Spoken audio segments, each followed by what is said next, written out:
Hello, everyone. Today is June the 2nd, 2022, as I record this introduction. If this is your first time joining us, welcome.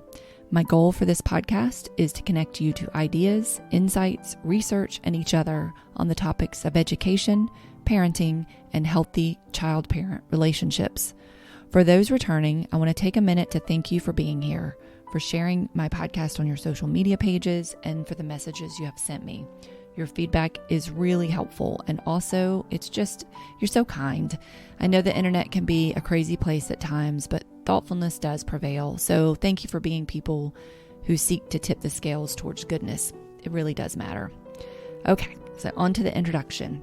I am grateful for this conversation for two reasons. One, it is filled with wonderful insights about children's memory and practical applications that you can implement today. And two, it is a reunion. Dr. Baker-Ward isn't just any psychology professor. She was one of my psychology professors at NC State in the early 90s. I credit her with positively impacting my life and being instrumental in my growth and self-discovery. I learned a great deal from her as a student and as one of her research assistants on the Children's Memory Study, a study that we talk about in this episode. It was her recommendation that led me to apply for a position on the landmark MTA study at Duke Medical Center with the late Dr. Keith Connors, a position that continued to advance my understanding of psychiatry, psychology, and the impact of early events on child development. In this episode, we talk about active learning, how we become responsible for our own learning, how we can support our children's reporting of events, ways to approach our children when we are seeking to understand, and the variation in recall based on a child's age, and so much more. Without further ado, here is my conversation with Dr. Lynne Baker-Ward. Hello, Dr. Baker-Ward. Good morning. Thank you for coming onto my podcast. We have so much to talk about. And we do. So, the floor is yours to talk about children's memory, maybe even how you got into the field of psychology, and especially the work that you've been doing over the years and the research in children's memory. So please take it away. Okay, Missy. Well, thank you very much.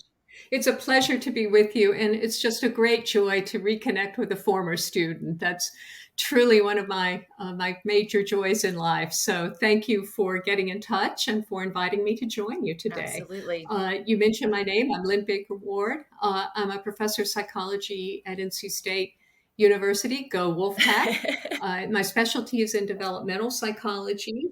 And if we're defining that officially, it's origins, maintenance, and change in behavior and cognition. So where our skills and knowledge and concepts come from, how we hang on to them over time, how they may change across the lifespan is the discipline of developmental psychology. And of course, that work is interesting, I think, to me because it is a science in many ways, but it's also, I think, important in the world. Mm-hmm. And we can just look around and see the importance of all of that. Let's see, you ask for, I guess, my origin, maintenance, and change story. So I'm one of those people who looks like they had a really straightforward course in their development as a professional. And I think that can be a little distressing sometimes to students who wonder if they're normal, quote unquote, in thinking a lot about different courses of action. And of course, they should think about the best fit for them and explore different possible selves and different possibilities. And I think I did that, but I always wanted to go into psychology sort of as soon as I knew what it was. And that happened for me fairly early. I was really recruited by a middle school teacher of mine who I adored to help out in the summer as a volunteer in a rural Head Start program. I grew up in Madison County, North Carolina, in the beautiful mountains in a rural community. And as a volunteer, I brought in some music to the program and helped with some of the kids. And I was very interested in that, but I got very interested in the question of how early experiences may set the course for later development or may determine aspects of early development. Mm-hmm. And that led me to pursue psychology when I knew what it was. And I studied at Wake Forest University with a wonderful professor, Frank Wood, who was really interested in sort of neurological underpinnings of memory and cognition, and that sort of solidified my interest in psychology. I did my doctorate at UNC. So I'm one of those people, having been at Wake Forest, UNC, and State, whose team almost never loses. That's And right. yeah, I got almost all of it covered. Uh, and I've been fortunate enough to be at State for the past 37 years, believe it or not. Gosh, wow, that's amazing. It is. I can't believe it. When you were talking about your origin story, and this story about my entrance into state and how I started out in business and accounting, and then took my first psychology course and said, I am so in the wrong place, and I need to switch to psychology immediately. So the intro to psychology, that was where all of the years of, for me, researching, not really researching people, but observing. I was Uh-huh. very observant of how certain things were okay in certain environments, but then also the inconsistencies of behavior across environments. I was very aware of Yes. those sorts of things. Uh-huh. And I had friends who would come to me to talk and ask questions about, relationship stuff. And I would just get really deep into things, to the point where some people were like, you're just too deep, like, you're too intense sometimes. But it was because I was so curious about the root cause for things. So anyway, I find it took me until college to say, this is exactly where I needed to be. It was almost like I was overthinking Yeah. the decision to go into something related to business and finance, because it seemed more, I don't know, maybe it had like a more thrilling idea attached to it. Yeah. But then once I got into the psychology world at Data, I knew that was where I was supposed to be, and it just felt right. And you are a huge part of that. Well, that's a lovely thing for you to say. Thank you. And Yeah, sure. I don't want to imply that I was an 11-year-old who knew I wanted to be a psychologist. It's only kind of in retrospect that you look back and go, oh, that was an important influence. Yes. And it's important, I think, for people to remember that now as they're raising children, to pay attention to the things that do light them up, Yes. and to just kind of make a mental note about it. Not that they necessarily need to jump onto it and then like push them in a certain direction, but just be aware. Right. I think those are really, really important things to encourage our children to think about. What are really your passions? What do you choose to do? And it may be that there's a career that can build on that directly. For some people, it's a career that offers part of that, and maybe our volunteer community experiences or other contexts can provide some greater satisfaction of those particular goals. But it's very important. We hear a lot of people say right now that our children need their people and their passions, especially when they go to college and become young adults. And I think Hmm. that's a wonderful thing to think about pursuing. Who are your people and what are your passions? Right, right. And it's the idea of a community of support, because we Hmm. have the beauty, the benefit of being so worldwide. And sometimes, as wonderful as that is, it also can be isolating, as strange as it is, because you have so many people to choose from, so many places to go to get information, yet the physical community may be almost smaller because you're interacting more with the virtual world.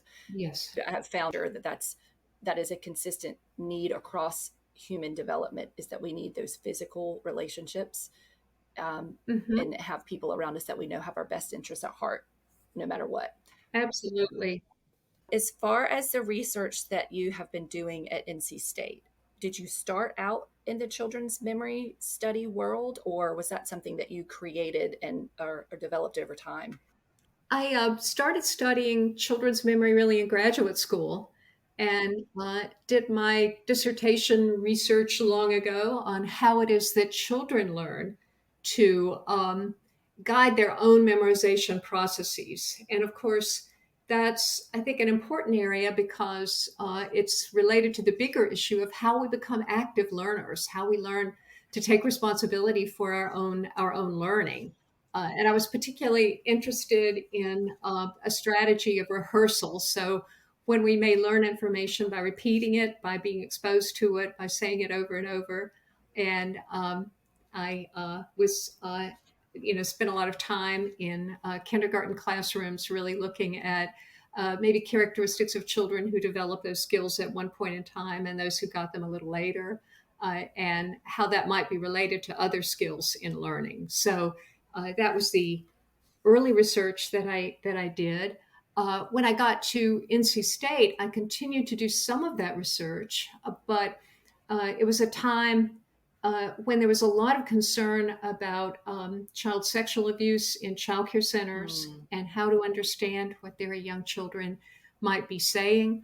And I got very interested in that line of research. So questions about when our memory for the things that happen to us really begins, how accurate our memory might be for things we may not understand very well, and how we can, as adults who work with children, come up with the best ways of interviewing children, of supporting their reports, evaluating their reports, minimizing the likelihood that they'll be fed information that may not be true or may not be the right interpretation. And that work has really been a passion for me in many ways. And I've continued that work, but focusing mainly on the kinds of ways we represent our experiences to ourselves, how that affects our understanding of ourselves, our identities, and how it may even affect our mental wellness, our mental health and wellness outcomes. So different research programs, but all on that same overriding theme. Okay. Well, and it's all so fascinating, and it's absolutely important, I think, for us to understand that more on a basic level, but also on that societal level, because the more Yes. we can become aware of kind of our operating system, I think the more Mm-hmm. compassionate people can become about it, maybe more patient, and especially with our children, because as parents know, when we are raising children, they change so rapidly. You know, we think we understand parenting, or we think we have it down. We finally understand our kids at a certain age, and then they change again, and then they change again. Yeah. And so it's a consistent evolution. It's normal for children to go through these changes from age to age. Sure. Absolutely. So, as far as children's memory goes, what have you seen in your research about memory and ability to recall events with the different ages? Because I think the youngest that you have in your studies 3. Is that correct? Usually about 3 Okay. is the youngest that we have. And it's a pretty humbling experience to realize that you're asking a 3-year-old who may still be in diapers at times talking about something that happened to them 2 months ago. Yeah. Those are pretty short reports. Yes, I can imagine. We, Yeah. we Right. do find that when children as young as 3 or 4 really understand an event, then when they're questioned in and question sounds almost adversarial when they're given some structure and guidance and support in talking about that event, that children as young as 3 or 4 can certainly provide information about something that may have happened a long time ago, but it's often fragmented, not a lot of detail, not a lot of emotion Mm-hmm. accompanying that typically. And these are things that may be hard to understand if we don't know what the child was talking about. Okay. So the earliest reports for memories are as early as infancy, depending on the kind of memories that we're talking about. So an infant who is presented, let's imagine an infant in a crib with a mobile over their crib, and the infant learns over time that in one session, that if they kick the crib, the mobile over the crib will start bouncing and dancing. We've all Mm-hmm. seen that, I think, who those of us who are caring for children. And it's really fun to watch a child make that discovery. But the point about memory is that days later, we can take the child to the same situation where they see the mobile over the crib again, and the child just almost immediately starts kicking Mm-hmm. and punching like a fighter as they're making that mobile dance. So I would call that a kind of memory. But it's very much a cued kind of memory. It certainly isn't the verbal kind of memory that we're interested in when we think about children telling us about events. One interesting thing about that very early memory, and again, not verbal, not deliberate, hard to share, but is that children actually learn to recognize their mother's voices when they're in utero. Mm. A newborn baby can differentiate the voice of their mother from the voice of another woman, which is pretty amazing. That And is I so want to be real amazing. careful in reporting those fascinating results because we are just talking about recognizing that maternal voice. That's not to say that a child who is, for example, adopted early in life won't have a strong attachment to the adopted mother. It's not a necessary component for the child to develop a secure attachment later on. But that kind of recognition of the familiar begins around 7 months in utero. Uh, Okay. so pretty amazing. So event memory, memory for the experiences that we've had, memory for events that can be shared. We'll get a little of that in the twos, more in the threes, more in the fours, but not organized or not deliberate or not taking the perspective of the other person in that, oh, you don't know this person I'm talking about. I remember one of my kids at age 4 was talking to a preschool teacher about what he'd done over the weekend, and he said, my Aunt Melinda. And I thought that was so interesting because he had just hit a point that he realized that he needed to give his preschool teacher some context about who a person Right. was, that she wouldn't know something he Mm-hmm. knew.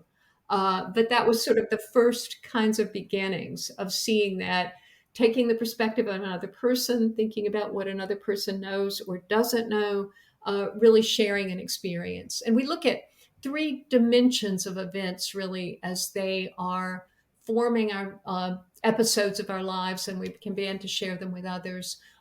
One of them is the chronology. Do we put things in a logical sequence? And that develops over time into the early elementary school years. One of them is the context of that event. Where were you? Who else was there? What was going on?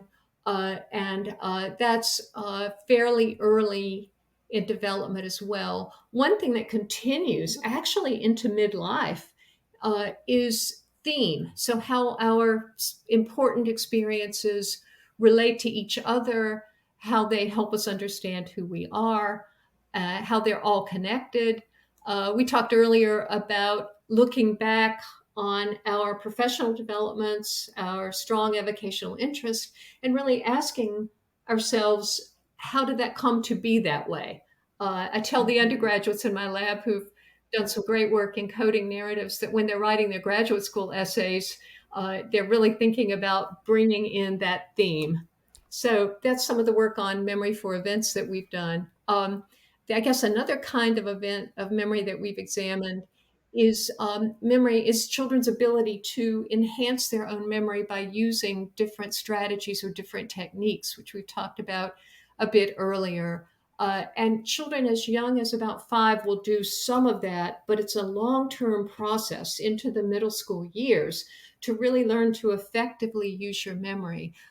And just as an example, many children in late elementary school may not yet have understood, unless they've been taught to do so, that the items that they may miss on a test are the items they should go back and study. The child will study everything again from the top rather than focusing, for example, on the material they may have missed. And you could see how that could lead to some really difficult situations with parents. A child may not be doing well. The parent encourages the child to study more. The child doesn't know how to study effectively. So the child is not succeeding, even though they appear to be working very Mm-hmm. hard. So understanding how our own memory works kind of is a separate question, but I think a very important one linked to memory. You know, you get professors on Missy, and they talk a lot because we're so used to people having to listen to us. It's time for you to I ask love me it some though. questions. I don't want to lecture here. This is a conversation. It's so fascinating to me, though. I could come back to your lectures and just sit and listen for hours. So, but I do have a question about the memory side of the strategic memory. So, when you're saying that it would help for kids to get some instruction, so what would be some direct instruction that you could offer children to help them with their memories Yeah. for specific information or even events? Okay, I think that's great. And we've had a clinic at State, a summer program for children entering middle school that really focuses on study skills development. So I'm going to borrow a lot of my colleagues' techniques in talking about that. One is just simply modeling. It's a parent who's willing to say, "Oh, I don't want to forget to take this letter to the mailbox tomorrow morning, so I'm putting it right by the door where I'll see it as they go out." So when we share our tricks and our memory failures with our children to let them know some techniques that we may be using, that can be very helpful. Okay. So one thing is as is so often the case in interacting with our children, is modeling, but in a very explicit way. Um, I couldn't think of the last name of this person until I remembered that it was a color, and then I realized it was green. So how is it that we search our memories? How is it that we plan to remember things effectively? I think that's certainly one very important step. We talked a little bit earlier about organizing things, putting things that go together, and certainly making connections, because when we have ideas or concepts that are connected in our heads, remembering one related concept may remember another related concept. So for the older child, a middle school student, or even a college student, not just passively looking at the material, but really working with it becomes so important. So sometimes if I have students who aren't real happy about how they're doing in a course and are concerned about how they're doing, I'll get their permission to go through some notes with them that they may have made. And you'll find that really good students often connect, or successful students really often connect things. So I remember one notebook from a student who had a very wide margin on the right, like a legal rule. And the student would ask questions like, how is this different from this, in the notes about concepts, and then would write in, oh, it's about this. So they were linking things together in ways that would make them highly memorable. It's sometimes the case that even a college student will come in and say, I went through my notes and I highlighted them 3 different times, but I still didn't remember them on the test. So that's not a very good way to retain information, just to be passive. I appreciate the effort, but the student who's really making comparisons and different linkages is likely to retain information at a much deeper, richer, successful level. So how does memory work? How does it relate to things we already know? I observed a second grade class not long ago, and the teacher began with a web. They're starting a new unit, and part of the question was, what do we already know about this? So they're putting things together in ways that can be very adaptive. Part of the idea, I think, too, involves meta memory, which is our understanding about memory and about how it works. That's not automatic, and it develops slowly over time during the elementary school and even into the later years. So, helping a child understand that making those connections may be important, or the way we study for a spelling test might be different from the way that we study for a math test, when we really need to know procedures as opposed to know something exactly as it appears by rote. So that meta memory important is another concept. I would definitely encourage parents to play some memory games with their children, as I mentioned, to share their own memory successes and memory failures, to help the child not make the sense that maybe they're not bright enough, or maybe not even that they didn't work hard enough, but that their effort wasn't what it could have been. And that means working smart as well as working a lot. So pointing out the successes that children may have, the areas in which they may remember a tremendous amount of information because they're so interested, can avoid the trap of children thinking that I'm just not good enough. We want to instead encourage them to think, maybe you worked hard, but you may not have worked in the most effective way. Let's look at the task and think about how we might approach this in a really useful way. So in helping children succeed in school, I think one of the really big messages is to really reinforce the importance of effort, but also for parents to take the next step that's really important and to look at effort not just as time on task, but as really how effective the techniques that they're using are and may be. What I mentioned about not always going back to study what you missed or studying the most important information for a test is a skill that many middle schoolers don't yet have. So you can imagine a kind of a sad situation where a child's really trying hard, but the parent is increasingly frustrated because they don't see the progress. So don't assume that even your middle schooler is studying effectively. They may need some guidance and some help to do that. Right, right. Well, and that's one area through my working with children in the classrooms, but also even in tutoring, the study skills aspect was pretty consistent across the board, middle school to high school. Because as you said, it's not something that's just an automatic Yeah. thing that we know how to do if we're trying to gather information that has been presented to us, especially, for a semester or even a quarter, and then trying to pull all of that stuff together. It does require a back and forth, a conversation. The more that they can summarize information or restate it in their own words, the more they seem to understand it. If they can explain it to somebody else, then they definitely understand the concepts a little deeper. And then again, it boils down to what exactly type of information are you trying to put into your memory bank. And then the other piece of it, particularly for parents, but also educators, when we think about information and how it becomes part of our memory, I know I have seen that if it's relevant to the child's life, especially in the moment or right now, or maybe even something they're interested in naturally, the ability to remember is so much more significant. Absolutely. Can you speak to that a little bit more? Do you think that that is a part of the memory story? Is that if you have that innate interest already, then your ability to soak up that information is going to be higher. Oh, absolutely.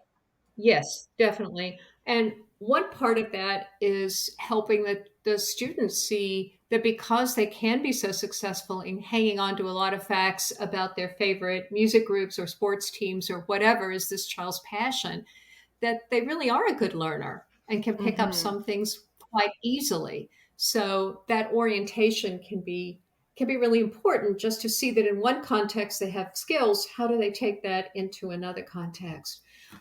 Sometimes the issues for children in memory and even older students in remembering information that they want to hang on to is that they don't encode it. So I think it's important in this context to think about encoding and storage and retrieval, that all of those processes are very important and they're separate. Things can go wrong or right at any of those stages of information processing. So sometimes we don't remember things because we just weren't paying attention and just don't take them into our memory. I think all of us as adults have had the experience of not remembering someone's name Yes. and being embarrassed later because we've seen this person several times and we don't have their names. And it isn't that we forgot it, it's that we didn't encode it.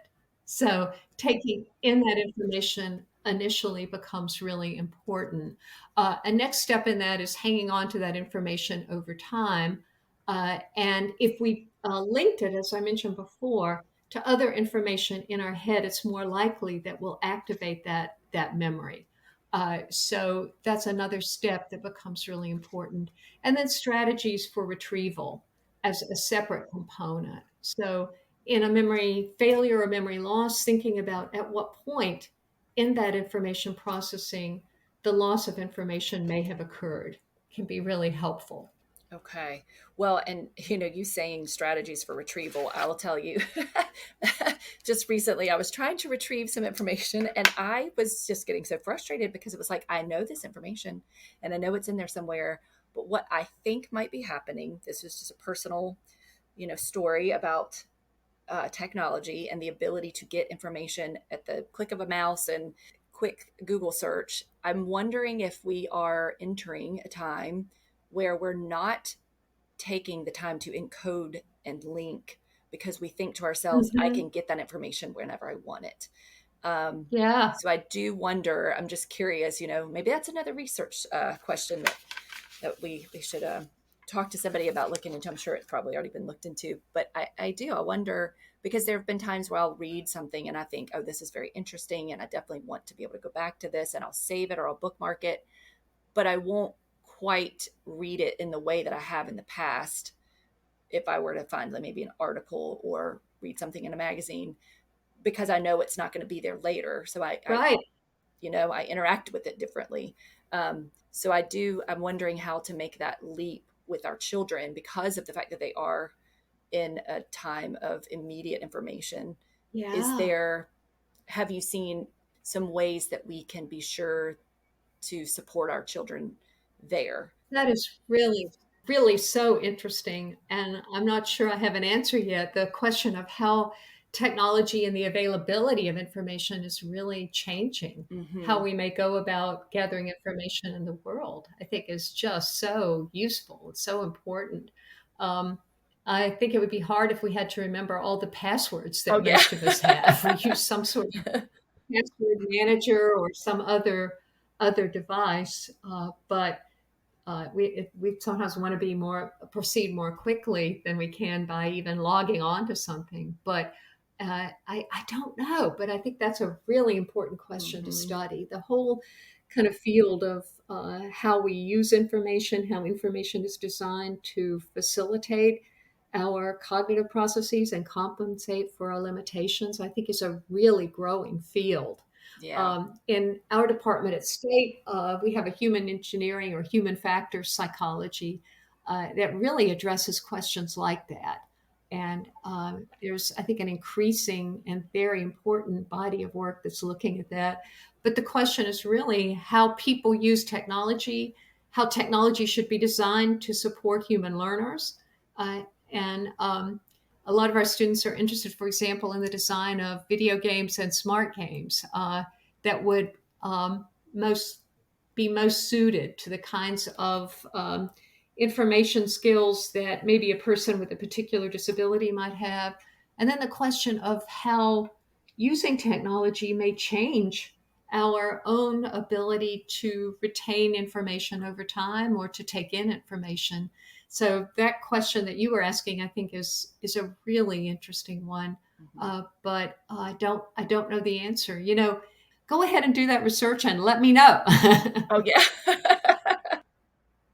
So, right after this, we lost a little bit of our recording and we are picking back up where we left off.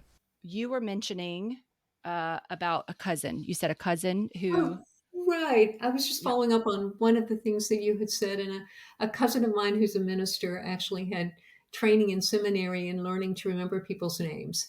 And Mm. he's very good. So, and what a connection that makes, huh? I mean, Oh my gosh, yes. it's so important. And I've had to really try to teach myself that I may not remember a name because I didn't take it in the first place. And if it's the first or even second time you met that person, you can say, wow, I didn't catch your name. Let me make sure I've got it. It's Mm-hmm. hard if you let it drift on and it's the fifth time you've met them. Yeah. Yeah. So it's a limited time correction there. So I think that's something to think about if it's a name or some other piece of information that's going to be really useful to really take advantage of that limited time when you can make Mm-hmm. sure you have it. Um, yeah, we were Well, and talking. I think, oh, go ahead. I was just going to say, I think that speaks to the reality we all suffer to some degree with our ability to remember things. And it's Absolutely. okay to just say, I was not able to retain that information the first go around, but I'm going to try again. I think it can And be really affirming. I mean, I really mm-hmm, wanted to get your name and I don't have it. Please help me know again. And then when that person is telling it, to try to come up with some sort of association. So, this is Melissa. This is Melissa who has the same name as my daughter-in-law. So mm-hmm, that can be really useful to come up with that kind of connection if we can yeah. make it. Hmm. And I do think the being conscious of your desire to remember information helps tremendously, not just with factual information, but also your own personal memory of your life. And that's Yeah. one area that I remember early on reading Dr. Rick Hansen. He's very involved in like the sort of the mental mindset of peace and recognizing the good in your life and counting your wins. And that's something that's been really important for me as a parent with my children, is to help them remember the good in life, because we are primed naturally to remember the negative experiences. Because if you really look at it from an evolutionary perspective, that's because it was for survival reasons. We had to remember the negative because you don't go into that side of the woods, because that's where you might be attacked by a wild animal. So you stay Right. away from Not a there, and lot you're of going to chances to learn that. Yeah. exactly. You do that one time and you're probably not going to be here for long. And so to help them understand why maybe a negative event will be so much bigger to them, and how important it is for them to remember to not elevate that one to the front all the time, but also recognize that there were so many beautiful, amazing things that happened as well. And Absolutely. I think that ties into the research that you've done with children, and when they've had traumatic events, whether they've been injured and then they've been interviewed by their doctor, and how those events can become very strong. And so, what have you found in the research for children's memory, and how that links to the testimony aspect Yeah. of them recalling something that happened that might have been traumatic or scary?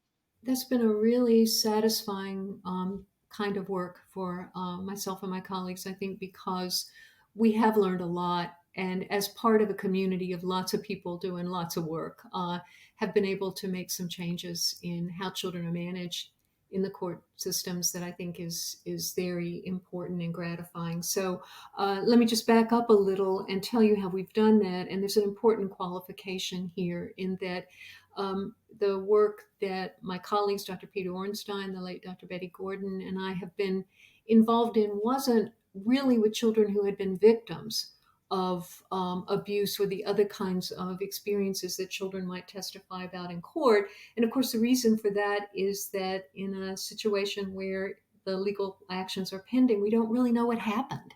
So Mm-hmm. we've wanted to look at how accurate children's memory can be and how accurate it can be under different kinds of circumstances, and different kinds of interviewing techniques.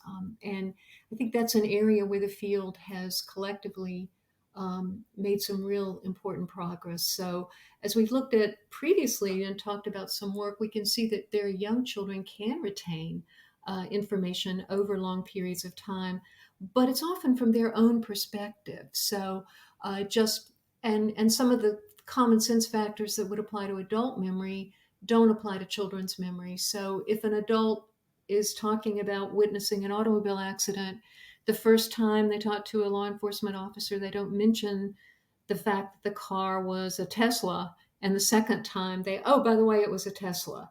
Um, Mm-hmm. that wouldn't be very credible, I think, because that would be such a salient detail to most adults. To children, the fact that they may come up with information later over time is a developmental change, and that may really happen. But I'm digressing a little bit. I want to say that we've looked at children's memory for a variety of medical experiences with cooperations from physicians ranging from people who did plastic surgery in the ER to pediatricians who were involved with kids in well child checkups. And the reason for that work is that we wanted to know what happened, to be able to specify exactly what had occurred, but also to be able to work with large numbers of children, so that we could identify some age-related changes and some differences that might occur under different modes of questioning. Our initial work looked at children of different ages and how much they could tell us months later about a pediatric exam they may have had that involved contact with the child's body, some degree of discomfort, at least around certain features like a shot or a finger prick for most kids. And we could really look at age-related differences and the kinds of questioning that they were needed. And I'm sure that a lot of the findings aren't particularly surprising for people who work with kids, but it was important to document them. So when children are asked, drawing from a lot of work in our lab and in other labs, when children are asked questions in a straightforward way so that there's no attempt to mislead or shape the child's memory, kids are really pretty good at providing information that's accurate. Mm-hmm. We don't get a lot of creating memories when they're interviewed in a supportive way, when they're told that the interviewer wants to know what happened from the child's perspective, that they weren't there, when the interviewer doesn't go to misleading questions quickly, but tries to stay with more open-ended or more general questions, so that we're not shaping the child's memory or putting memories in the child's head. So even children at 3 could come up with a few useful pieces of information, but they were really limited in how much information they could provide. By about age 7, kids are really good. Now remember, this was a familiar event, and they were interviewed by someone who was doing their best attempts to support the child's memory and not to ask questions that could result in leading the child's memory in a certain way. So, in that particular situation, that was the case.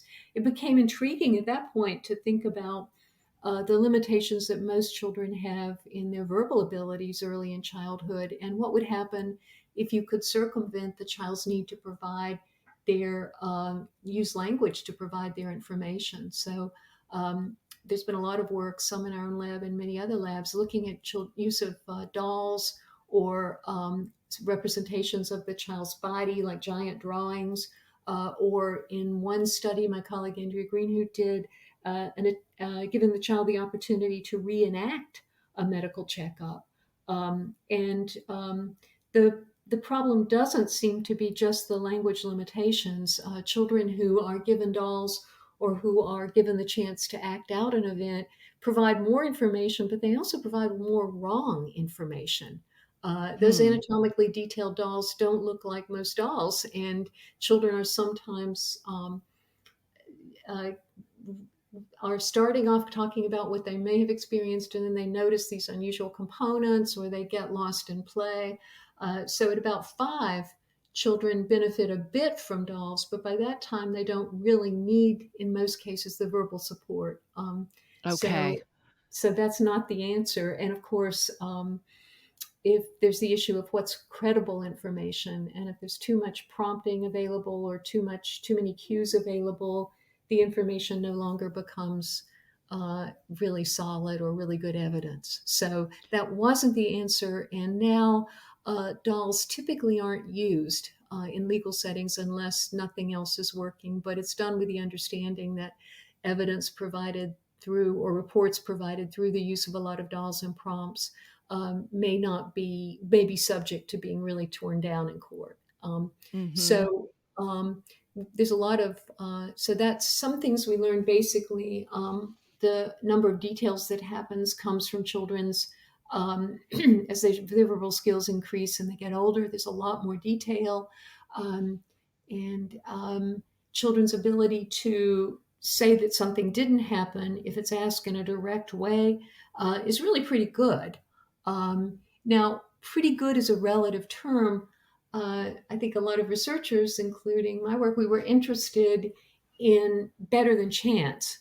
And of course, in a Mm-hmm. legal setting, the criteria becomes different, that one wrong piece of information may result in an injustice for someone. So Yeah. the standards of proof become different in different settings, I think. But interviewers who are really being patient, letting the child tell their own story, uh, doing a good job to set up some good rapport with the child initially, to make sure the child knows what they're doing and the rules of what they're doing, can be really effective in generating a lot of information.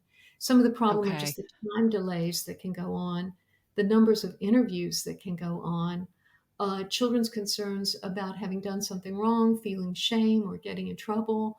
And of course, a supportive interviewer can help with that. Um, Yeah.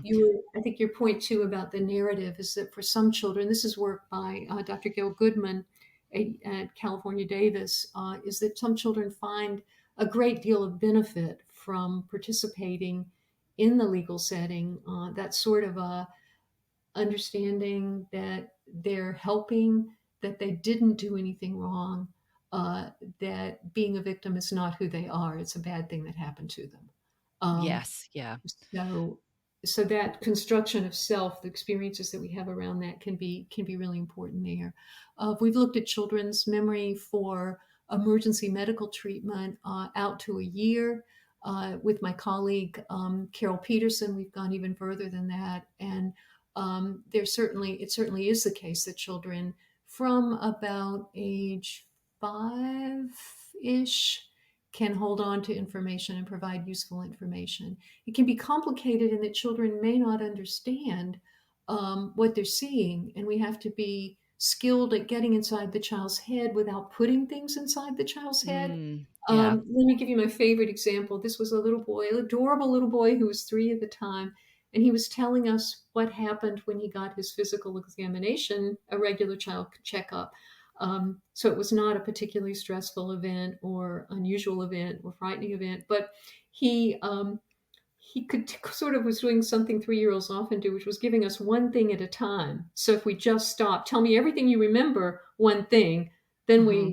then tell me some more. But the thing that he said that was so interesting in terms of understanding things from the child's point of view is that he said the nurse put blood in his finger for the Oh, finger. Yeah, Uh, it's just his limited understanding at the time, right? About how his exactly. body works. And then, yeah, And that's it. what the nurse was doing, that was what he saw, and Hmm. he was right. Hmm. And then things that may be cultural differences or dialect differences. We had a child once who responded to a question that was there as sort of a question to see if the child was just saying yeah, yeah, yeah. But there was a question about, did the nurse lick your knee? Now that's a very strange question. We Right. actually put it in because our federal funding agency wanted that question there, so we asked Okay. it. And the goal was to have something that was sort of bizarre, Hmm. um, so that we could see how the children responded. Were they just in a response bias mode? And when the child was asked, "Did the nurse lick your knee?" almost all the children, regardless of age, were really good at saying, "What? Yeah. No." Yeah. But this child said, "Yes." And it turned out when the interviewer did a really nice job of tell me some more about that, the child was thinking about the it was a physician, but checking the child's reflexes with a reflex hammer. Mm. So in this child's community, lick meant like you get a link with a lick with a paddle. Oh, wow. Okay. So Yeah. did the nurse lick the child's knee? Well, yeah. So, Oh my gosh. See, and but that's the, such an important piece to bring forward because yeah. it speaks to the need for us to really put the brakes on when we start making assumptions or That's drawing right. conclusions about what our children say, see, and experience. And Yeah, that, we also have our own bias, right? When we come into a situation exactly. with, especially like if our children are arguing, there's a history Mhm, there. And if we have a mhm. history that says so and so tends to start a situation, then we might immediately assume that that's the same thing that's going on again in this situation. So it's Yeah, important to just remember to take a break, take a breath, and just sort of gather information as you can. But so would mhm. you suggest in a situation like that, for instance, because I think a lot of people would be able to relate to that, is it best to ask those open-ended questions Yeah. to I our think kids? it's not a mistake to ask for more information or maybe preface it. Sometimes things look different to different people. How did it look to you? Yes, How did okay. it look to you? So we're not at that point taking sides or taking action, except we're trying to understand a little more about what happened. Um, Mhm. and understanding intentional and versus accidental behavior is really hard for little kids. Oh, for sure. And yeah, so I remember one point when my two sons were young, quite young. One of them understood something about intentional behavior and refused to apologize for anything that happened accidentally. So if he bumped into his brother, he would not say, "I'm sorry," because he did not intend to hurt his brother, right? He Mhm. had nothing to apologize for. But the little child, the younger child who was at a more sort of concrete level of understanding and didn't really and understood intention only kind of by the consequences, that if you didn't say I'm sorry, it meant that you meant to hurt him. So Mm-hmm. they were really at each other. And I finally realized I could sort of meet them where they were and just say, just it's okay just to tell your brother that he's sorry that his brother's foot hurts. Yeah. Like, you don't have to accept the responsibility to acknowledge that it's unfortunate that the child is experiencing minor pain. So Hmm. It's just that need for the other child to say, I've been seen that's and right. my I've been feelings seen. matter. Yeah, Hmm. Yeah. because that to say I've been seen, my feelings matter, in this case was a way of saying that I did not intend to hurt you, Hmm. Yeah. and so that understanding of the event, I think, can become really, really important. Absolutely. Yeah. So with the research for memory and testimony, would you say that there's a pretty noticeable difference, like you were saying, between age 3 to age 7? Can you Absolutely. can you give an Absolutely. example of some good questions to ask at the different age ranges? So if you're trying to gather information, and it doesn't have to be necessarily a traumatic event, but just in general, if Right. you're trying to get information from a child, like how would you say a line of questioning would look different for a 3-year-old versus maybe a 7-year-old or Yeah. somewhere in between? I think the amount of scaffolding and structuring that the child needs in the interview gets less and less with age. So the child who goes to school, say that 6-year-old, that 7-year-old, is really accustomed to adults asking them questions when adults know the answer, right? A Mhm. 3 and 4-year-old may not be accustomed to providing information that the adult doesn't know. uh, Adults know everything. We are powerful and smart and brilliant, right? So We never make mistakes. we sure like to If think only, so, right? if only they could hold on to that through the teenage years, right? But it may be really important to begin the interview differently by interview and informal conversation here is the same thing, but to remind the child that I wasn't there, I didn't see it, I don't know what happened, I want you to help me know what happened.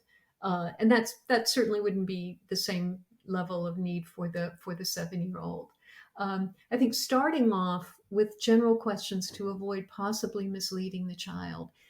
Sometimes giving the child some guidance in, let's think about the first things that happened, then the Mhm. next thing. So walking them through kind of a chronology.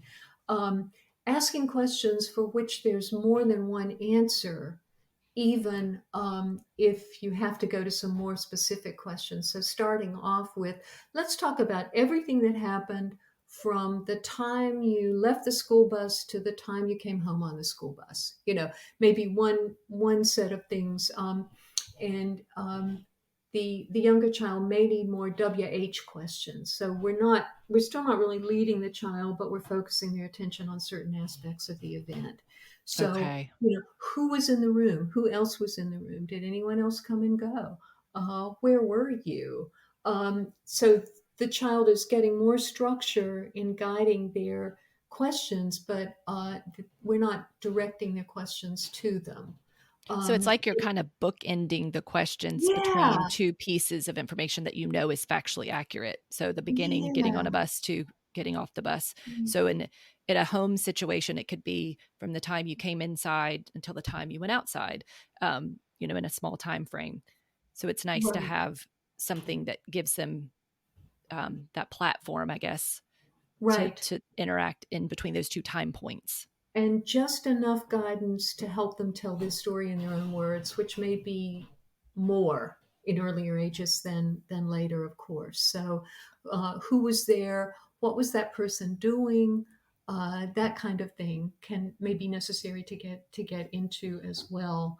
Um, Children of younger ages tend not to include a lot of emotions in their reports.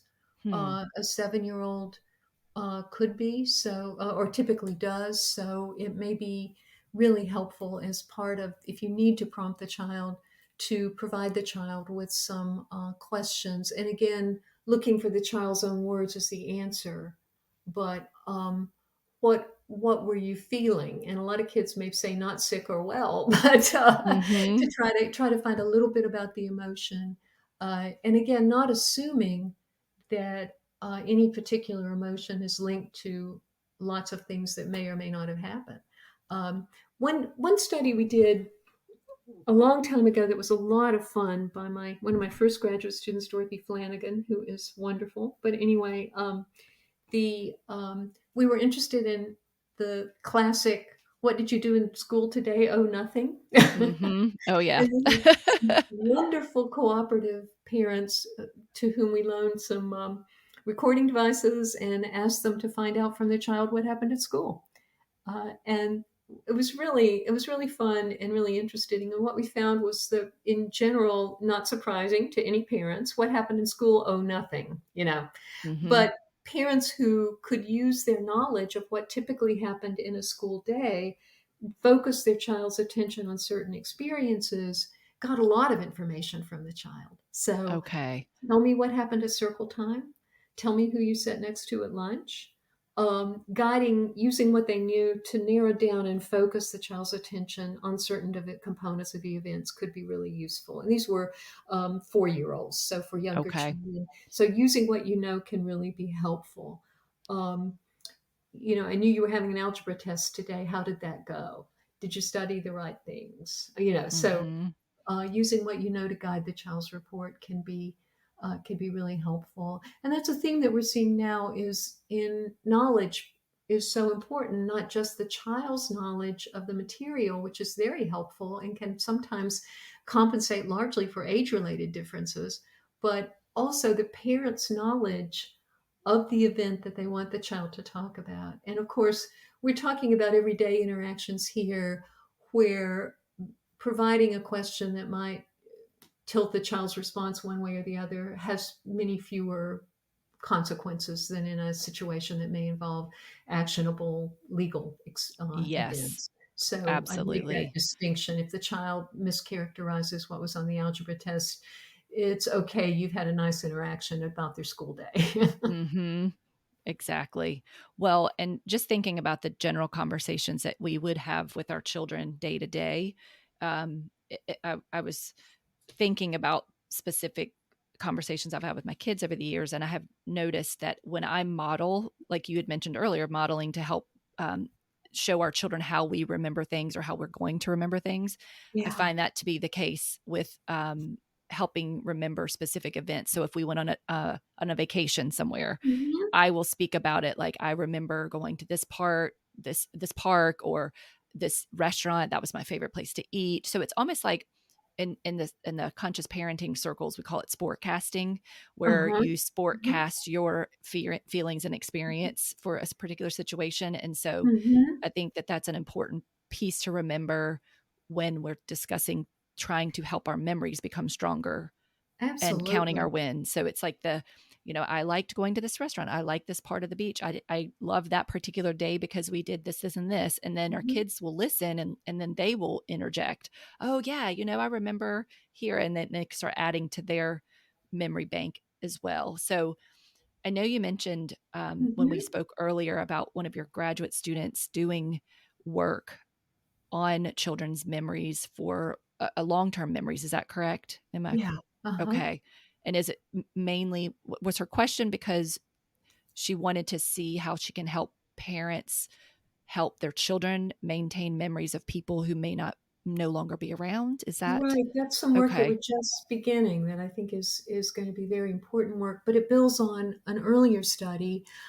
These were children in Canada. My colleague Carol Peterson is in Newfoundland and had a lot of data on children who had had emergency medical treatment. These were minor emergencies. They needed sutures, sometimes a cast, but it was things that, from the standpoint of the physician, the child comes in, it's pretty stressful, but it's just an ordinary thing. Big Mhm. news in the family. But um, the question we were really interested in is if we look 2 years later, when children were re-interviewed again, what predicted whether specific pieces of information were retained or were not retained. So we could look at particular components of that event. Um, the medical treatment that was done, the medication that may have been administered, instructions for their care later, whatever, and could really focus on aspects of the child's report at one time and point in the event that predicted their retention of that particular component later. And some things I think were not really surprising. If the child was more likely to have emotion accompanying that particular feature, they were more likely to hang on to that particular component, much less likely to forget it. Reminders of the event, having pictures of the event, not many pictures of this kind of event, but that mattered less than we would have thought in terms of children. Okay. Yeah. And it may be that we make pictures, we put them in books or we put them on shelves and we don't look at them or talk about them. So that may have been part of it. One particular thing that was really important is that if children had more coherent narratives, and those are just the things we've been talking about they provide a context for the memory. Things are presented in a sequential kind of order. They were more likely to hang on to those particular components. So we're real interested in a child who may have lost a loved one and how those memories of that loved one can be held on to. And I think our work with testimony in many ways informs that. But again, it's a little different situation. And if the child is hanging on to a memory that may be consistent with their view of their relationship with that parent, but may not be exactly what happened, we're less concerned about that. Right. The question of a misleading information, if it's not an attempt to change the child's information, but maybe a detail that came from the parent rather than from the child's own memory. That's not a damaging thing, perhaps, in that situation compared to another. So how is it that we hang on to special memories over time, over long periods of time? And if you want to help your child hang on to memories, exactly the kinds of conversation that conscious parenting involves are what we're talking about here too. So we're giving them kind of a structure of the event. We're incorporating different people's views. We're including some emotional kinds of things. This was my favorite. We were disappointed when it rained, but we had so much fun going to that inside exhibit, whatever. That those are really good techniques for holding on to some of our precious times together, but also the child's ability to take some of that information and form their own identity over time by the ways that parents are helping them kind of understand themselves. If it's you were so afraid to jump off the diving board, you've always been afraid of new things. That's a very different message than remember that you were first afraid to jump off the diving board, but then later we laughed because you had so much fun and didn't want to stop. So those are different messages about who the child is. They both may be true. But on the one hand, we don't want to shape our child's perceptions of themselves, but we do want to give them the adult's understanding of what a situation may be like. So it's not that you were always afraid of everything. It was that sometimes it takes you a while to realize that you like something, Yeah. So I think that's part of the long process of really shaping our identity and who we are. I guess sociologists long ago talked about a looking glass self and the way that we experience events with our children and reflect our thoughts to them about what the story means to them and to their understanding of themselves is very much a part of that looking glass self, how we see the child reflected and how we see ourselves reflected in others. Well, as we were talking, I was thinking about the photograph part that you said. If somebody saw a photograph, it didn't necessarily create or help them with their memory about a particular event. So I'm wondering if a wonderful way to support children's memories from their childhood up through, the time they leave, I guess, is when you're making a picture book. Yeah. So if you're creating a picture book or a photo book for your children, it would make sense to add some text and Yeah, context. So instead yeah. of just photos, maybe write a little explanation about what was going on in that photograph, where you were, dates, specific events that happened. And I would imagine even including the children in creating that I story. think that could be wonderful if parents and Yeah. children both enjoying that. That could be a Hmm. really lovely, lovely thing. Um, Right. So almost like a except, little story of your lives in pictures, but then you get to add that context. And also it yeah, helps solidify their memories and their recall of that particular event as well. I used to do an interview, a videotaped interview with, or video recorded interview with my kids on their birthdays. And Oh, we would talk about the past year and what they'd learned and what just things like that. And I remember their answers were often so different than what I would have expected. how about Um, that? yeah, the I remember one time my son, I think it was his fourth birthday, and I asked him what he had learned this year, and he said the most important thing he had learned was talking on answering machines. That he learned how to leave a message on an answering machine. And he was so proud of that. And Yeah. of all the things we'd done and learned that year, that wouldn't have just come up in my head. Mm-mm. But again, it was a lovely sort of sense of I'm learning new things, I'm becoming competent in the world, and this is one example of that. So Yeah. that was a really special thing to Absolutely. do Well, that. oh my gosh, that just gave me chills when you said that you did that every year with your kids Well, because, oh, I gave it up too soon. I wish there was a point when, oh no, not again. So it didn't last on every birthday, but it was just so much fun, and the kids hmm, really enjoyed being interviewed. Maybe it's because they know I interview people for my work, but yeah, they took it very seriously when they were younger. right. So how long did you get to do it for? 7 or so. Okay. After that, it was more fun to do other things. Yeah. I get it. I get it. But you were able to capture them for those early Yeah. years. I'm sure Yeah. they are, if they don't appreciate it now, I'm sure they will Oh, definitely they do. appreciate it They later. do, yeah. Yes, Yeah. yes. So, That's but amazing. Oh, but I the love that. child's own perspective of themselves and their years, it can be really, Hmm. really wonderful. So we've talked a lot about memory as a tool for doing other things like succeeding in school and retaining information, for sharing information with other people in a way that can have real consequences in the world, especially when there may have been a traumatic situation or may not have been, but that's the question. And we've also talked about memory as this tool for forming our sense of who we are, which Hmm. affects what we do and what risk we're willing to take and what we aren't. So it covers a lot of ground, and I couldn't have imagined a more important thing to study all these years. I love it. So important. And especially in relation to not just raising your children, but then the aspect of education and how I think, unfortunately, in school, we sometimes separate the personal experience from the factual knowledge. And Yeah. I really try to encourage people to look at the child as a full experience that has a Hmm. feeling world, an emotional world, and also this ability to seek out knowledge and to learn and to build on their practical skills.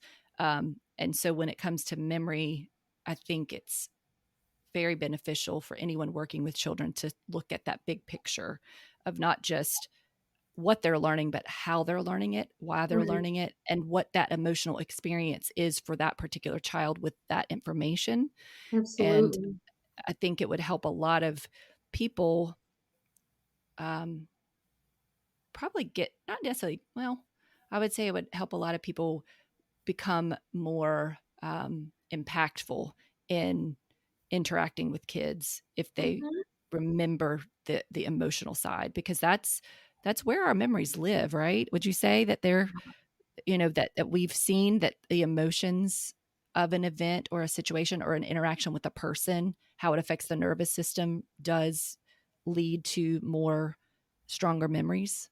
I would certainly say that was the case for autobiographical memories, our memories of our own experiences, the events we've experienced, what we've made happen in the world, and so on.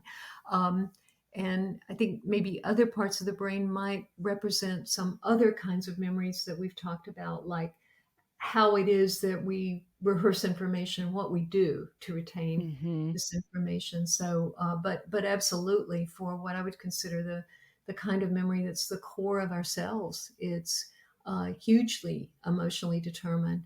And it's so easy as an adult to forget how even our understanding of emotion varies so much by age, certainly, also by culture and Mm-hmm. community.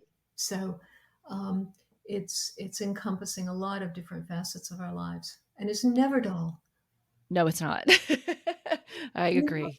I what we can agree. hang on to later. I had this experience recently. My mother was a very dedicated public health nurse, and I hadn't thought about this, since I was a child long ago. But there had been a flu epidemic, and there was a small college in the town where we lived, and I remember her bringing me home a drawing that one of the patients in the infirmary that she had helped take care of during this community emergency had sent home to me.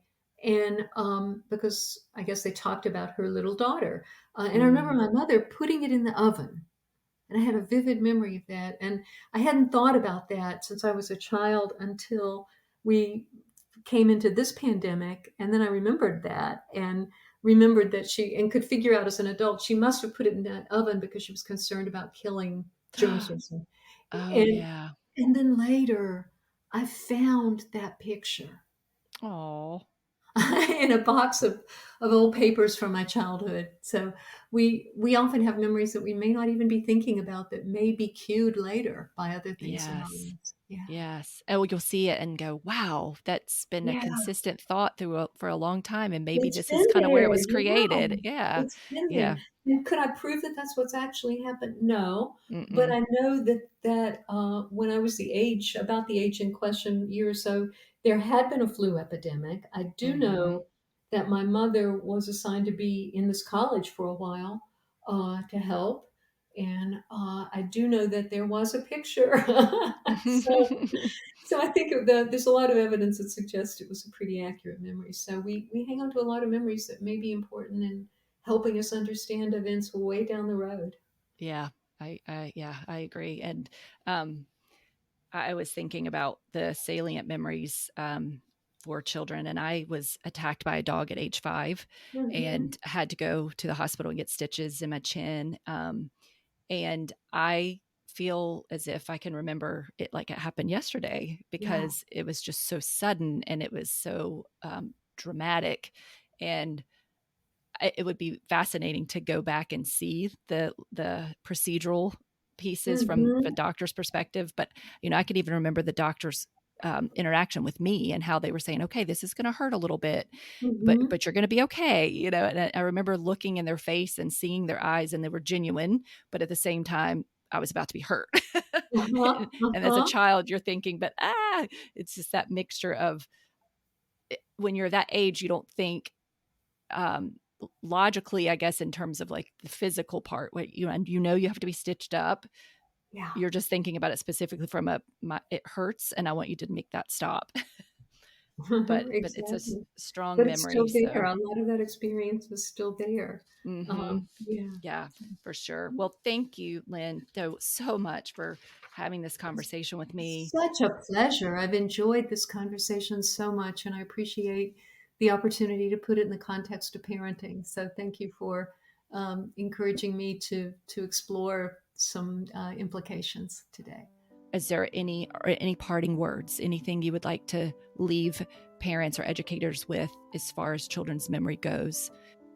I think we've covered so many important things today. I hope they'll enjoy seeing the world from their children's perspective, Yes. and be conscious in thinking about their role in helping their children shape their understanding of themselves and their world, which can be done without altering the child's own memory.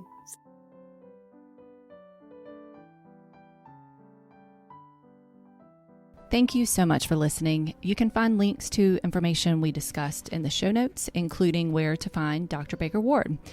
And if you are looking to transition to homeschool or are considering unschooling but have questions, please reach out. I will continue to schedule sessions over the summer, which is a great time to evaluate where your children are, where they have been, and where they wish to go on this learning journey that we call life. As always, stay curious, stay connected, and stay aware. Until next time.